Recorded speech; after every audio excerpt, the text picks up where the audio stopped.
The boat was leaving in a fortnight, so the Antarctic Division had a problem, and I found myself offered a job for which I had not applied. So that's how my Antarctic years began. Follow the sea's highway, sing the humpback, sings farewell.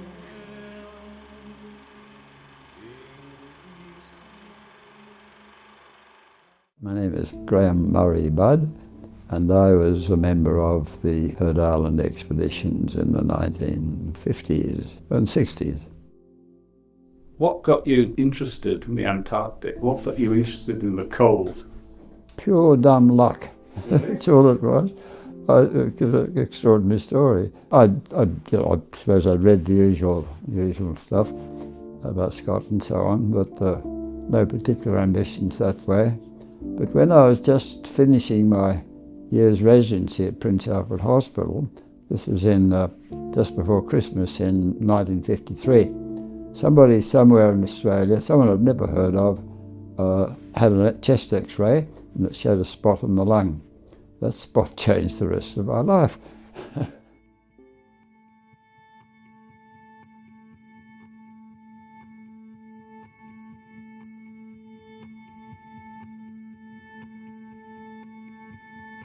The spot belonged to the doctor who had been appointed to the wintering party for Heard Island the next year. TB was a problem in those days, so it had to be investigated. Trying to do that over Christmas would take several weeks. The boat was leaving in a fortnight, so the Antarctic Division had a problem. That was not 1953, so then my first visit to the Antarctic was 1954. When I wintered at Heard Island until March 55. I was hooked, yes. I didn't know quite what I was wanting to do, but I wanted to go back to Heard Island and I wanted to see the Antarctic mainland. When I was working in London in the mid-50s, I had friends who were doing their doctorates at Imperial College, and they had a mountaineering club, and so I used to climb in North Wales with them. But they also had an expedition arrangement, in fact, which was started by Geoffrey Finch, first Australian to climb in the Himalayas, who was a professor at Imperial College. And they were going to go to the Karakoram, and they were looking for a doctor. And so I put up my hand and had the luck to get the job, so off we went.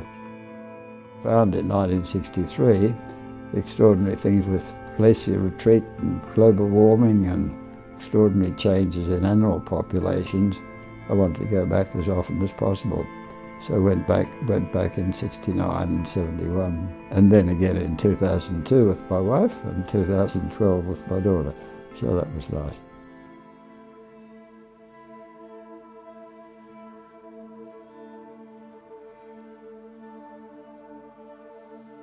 So I distinctly remember an afternoon down at your office in the room there with Rupert Murdoch and Warwick and probably Colin Putt.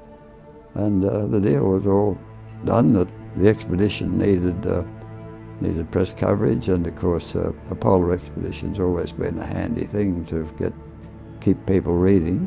And so it was arranged, and then I think Rupert really went way beyond the strict terms of it, because for a start he put two reporters on the job, and they produced a great amount of coverage in the Australian and elsewhere.